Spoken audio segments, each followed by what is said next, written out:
welcome back to another video, man. Today, we'll be going over day one of the New Orleans Saints free agent class, man. We brought some people in, we let some people go, but overall, we'll just see what happens. But first, so these are the guys that the Saints have not extended, but also haven't lost yet. Taysom Hill, Cameron Jordan, Foss Moreau, Landon Young, Dylan Rayduns, Luke Fortner, Jonathan Bullard, Ugo Amadi, Jack Stoll, Michael Davis, Jonah Williams, Terrell Burgess, Dante Pettis, Chris Rumpf, Wright, Isaiah Stallbird, Mason Pline, Zaire Mitchell-Payne, and Kai Kroger. Those are guys who could still be extended by the Saints, but haven't yet, and they haven't signed anywhere. But now I want to so the Saints lost two guys today to a different team. We got to start with the one that is most heartbreaking, I'll say, and that's Demario Davis, man. I mean, Demario Davis was with us for 8 years. He's been in the league since before I started watching ball. He started his career with the Jets, and he went back to the Jets. I mean, it's going to suck because now, knowing what happened in Demario's career, that 2018 season is going to suck. What happened in 2018 with the no call, if that doesn't happen, Demario wins the Super Bowl. But now he might not make the Hall of even if he has the Super Bowl, I don't think he makes the Hall of Fame. But still, man, it's like, it's not. I mean, Demario was definitely the second best player in Saints free agency history. Obviously, behind Drew Brees, nobody's ever going to surpass Drew Brees. They have to do like some legendary stuff if they're going to pass Drew Brees, and we have to sign them in free agency. But yeah. And our second guy, we lost Alontae Taylor to the Tennessee Titans. Now, at first, I was like, but now looking at it, we were never paying him $60 million because he went to the Titans for 3 years, $60 million. I love Alontae Taylor. I wish him the best in Tennessee. However, what I'm not gonna do, I'm not gonna cap on this on this episode or video, whatever you want to call it. He was inconsistent. And also, for the Titans, I'm hearing rumors that he's gonna be playing the boundary. That's a bad idea. You want him to play the inside? Sure. You want him to play nickel? Sure. You want him on a cornerback blitz? Awesome. Boundary, you get what you pay for. And paying him $60 million to be a nickel corner just was not going to happen. Now let's get into some free agency signings. The first signing that I got here today is running back Travis Etienne Jr., formerly a member of the Jacksonville Jaguars, and now a member of the New Orleans Saints. So, Travis Etienne, a former first-round pick by the Jaguars, ironically the same year that they drafted Trevor Lawrence, I believe. Travis Etienne in the 2022 season had 220 carries. Hold on. Let me see something real quick. Did he come the year, or was it the year after that they drafted Trevor Lawrence? Yeah, it was the same year in 2021. Hold on. Did he play at all in 2021? Because, hold on. Give me 1 second now. I don't know. Wasn't he hurt that year? That might whatever. We're starting in 2022, so if he played in 2021, my bad. But 2022, he had 220 carries, 1,125 yards, 5.1 yards a carry, 5 touchdowns.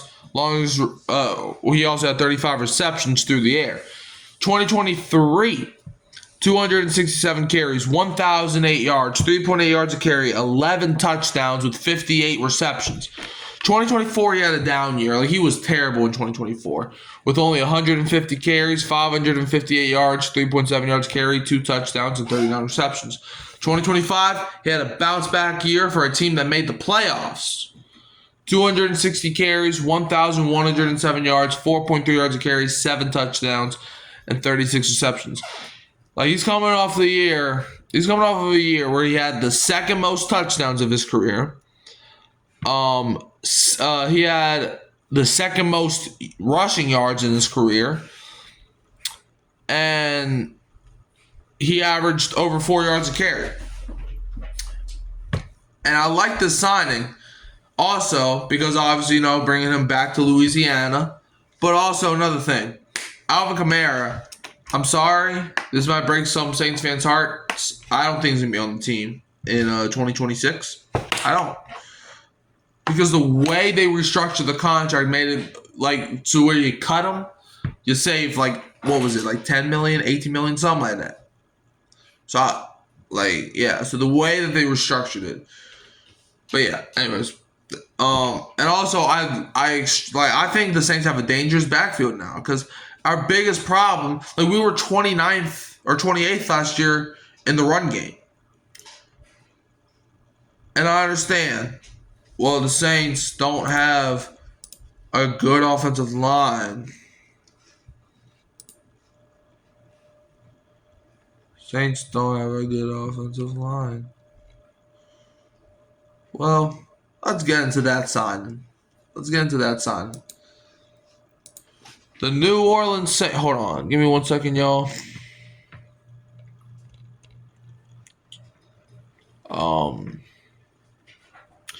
Give me 1 teeny tiny second. Because for whatever reason. Yeah, it's fine. Let's get into the David Edwards signing. Why not? David Edwards. Yeah, you know what? Hold on. Do I want to do that signing? No, you know what? Let me talk about the extension that the Saints gave John Ridgeway. Let's talk about the extension first, because I'm going to get our re-sign out of the way. I think... Well, what was Travis Etienne's contract? Let me pull that up, too. Let me give you all the contract details.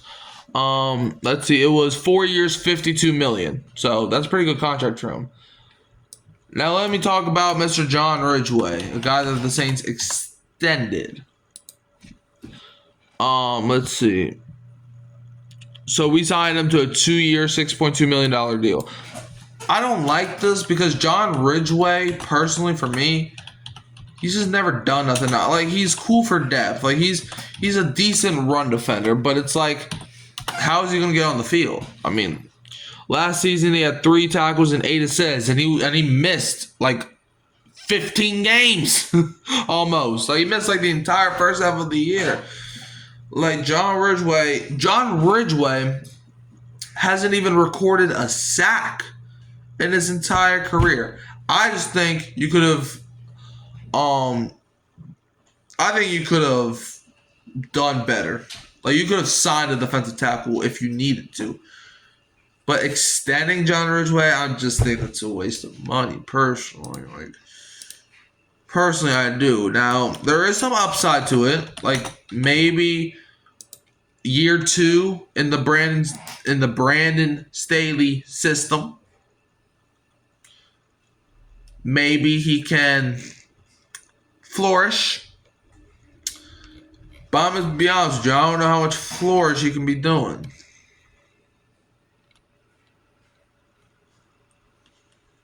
I don't. I'm trying to see if I'm missing any signings. I don't think I am. Okay, now let's go back up to the top. The third signing that the Saints made today was... made a couple signings. We actually made a signing about 2 hours ago from when I'm recording this. Alright. But the next signing... Okay, just got to John Ridgeway. Next signing was punter Ryan Wright. 4 years, $14 million. Now, I love this signing, man. I absolutely, positively love this signing.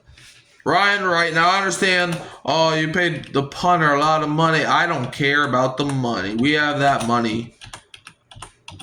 Look, Kai Kroger punted the ball 17 yards last year. There was one punt where he punted the ball 17 yards. Week 17 against the Titans, he punted the ball 17 yards.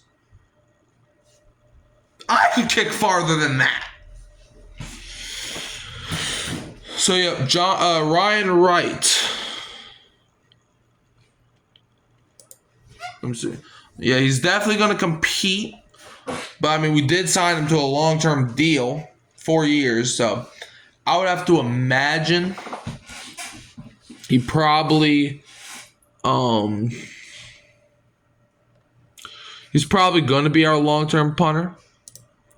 In the 4 seasons Ryan Wright has punted, I mean, last year he was 8th in the league in yards per punt. 2022 with the Vikings, Ryan Wright had 73 punts, 3,457 yards. His longest punt was a 73-yard punt, averaged 47.4 yards per punt. He had 1 punt blocked and 32 punts inside the 20-yard line. 2023 with the Vikings, not that good of a year punting the ball wise. He had 59 punts, 2,873 yards. 68 was his longest punt. 48.7 yards per punt. 17 inside the 20. 2024, he had a decent year with 56 punts, 2,604 yards. His longest punt was a 66-yard punt. Averaged 46.5 yards per punt. 1 punt blocked and 27 punts inside the 20. And then 2025, this past year, he had a great year punting. 65 punts, 3,184 yards. Longest punt being a 77-yard punt. Averaged 49 yards per punt and 25 inside the 20-yard line. Like I said, I like the signing. You're going to have him compete with Kai. Well, Kai Kroger's not even on the team as of this current moment. But I extremely love the signing. Another signing that I extremely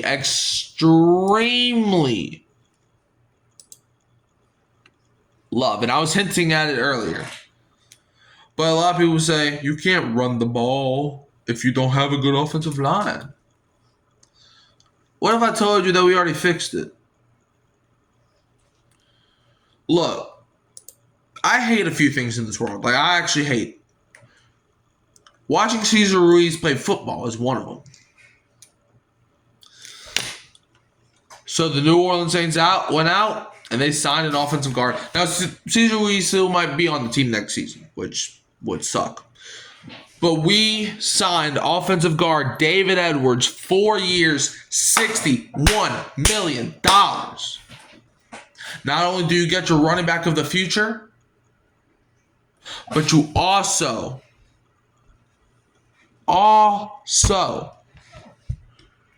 got a guard to block for him. Bravo.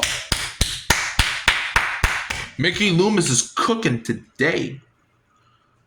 Oh, look, and also Mike Evans left the division. It's crazy.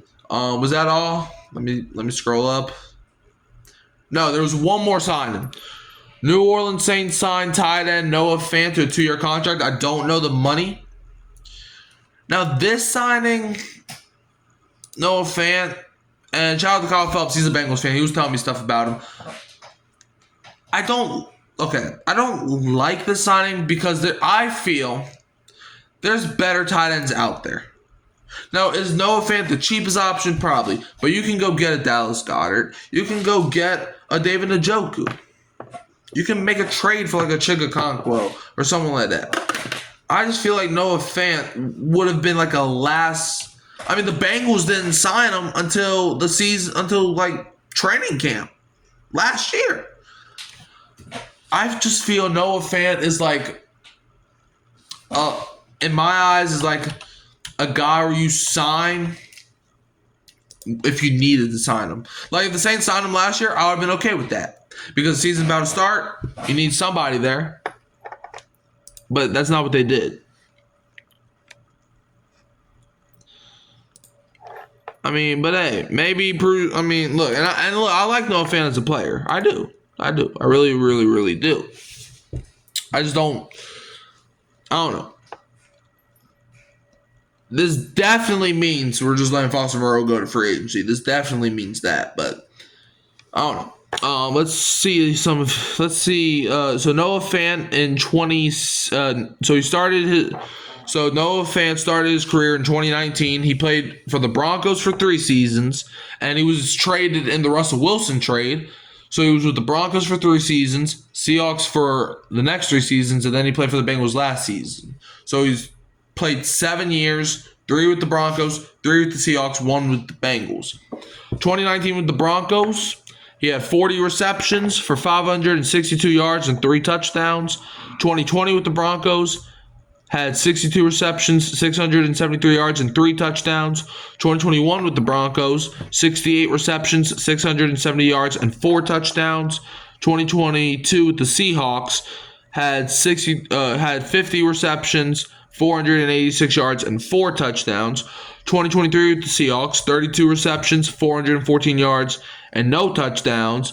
2024 with the Seahawks, 48 receptions, 500 yards, 1 touchdown. 2025 with the Bengals, 34 receptions, 288 yards, and 3 touchdowns. Like, he's just like a last place resort to me, but, I mean, hey, if it works out, it works out. But that's all. So, just to break down the guys that we re-signed John Ridgeway, we lost Demario Davis and Alontae Taylor, and we signed Travis Etienne, Ryan Wright, David Edwards, and Noah Fant. So that's all I got for y'all today. Let me know how y'all feel about this offseason so far in the comments below. You can always find me at Hurricane Mike Kyle Phelps and Keeping It Real Who Dat Sports Podcast. And I'm leaving you as always with a Who Dat. And don't be a Falcons fan because they signed that boy too.